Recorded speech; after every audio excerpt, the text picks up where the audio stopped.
Today ay gagawa tayong plant art. So, kailangan ng parts ng plants. Like this. This is very cute. Sorry, kukunin ko. Tapos, pulutin ko din to. Tsaka, ito. Pulutin. Ito pa. Ang cute. Actually, kailangan ko na lalagyan.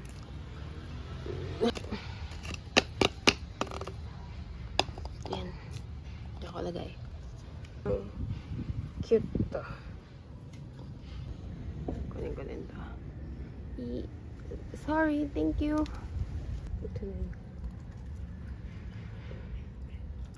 Cute yung dahon. Ideally, mas okay yung flat. Kasi mas madali siyang idikit. Glue lang naman yung gagamitin ko. It's not complicated.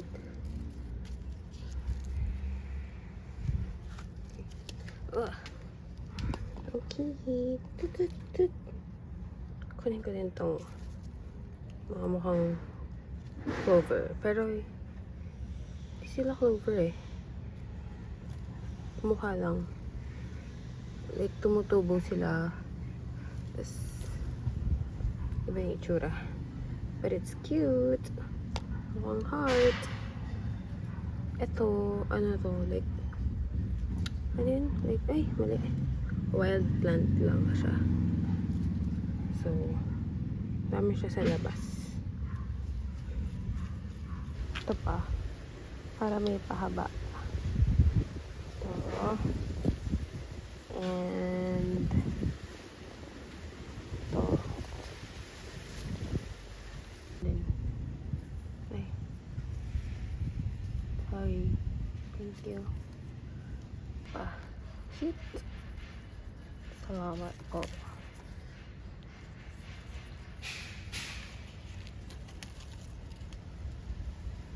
Nakakuha ko iba pang dahon-dahon sa labas namin. Itong art materials natin for today. So, ang gagamitin ay paper. Gagamit ka din ng glue. Glue, halaman. Yun lang. Pero gagamit din ako ng brush.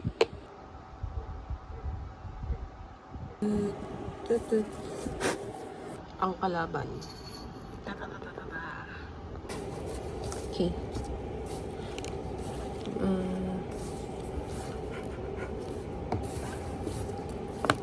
So, merong ito.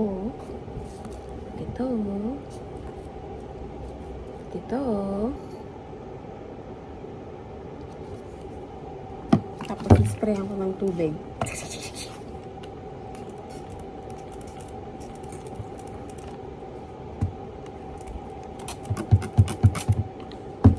Tapos, mix. So, like this, like so. Hindi kita. Basta, ganun.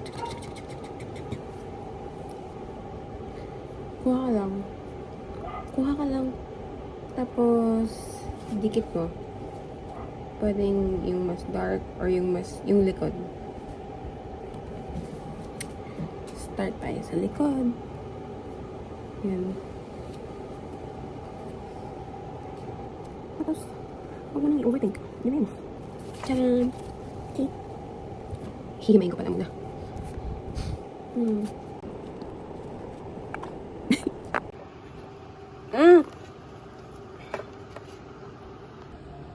I'm done. Hintayin ko na lang matuyo.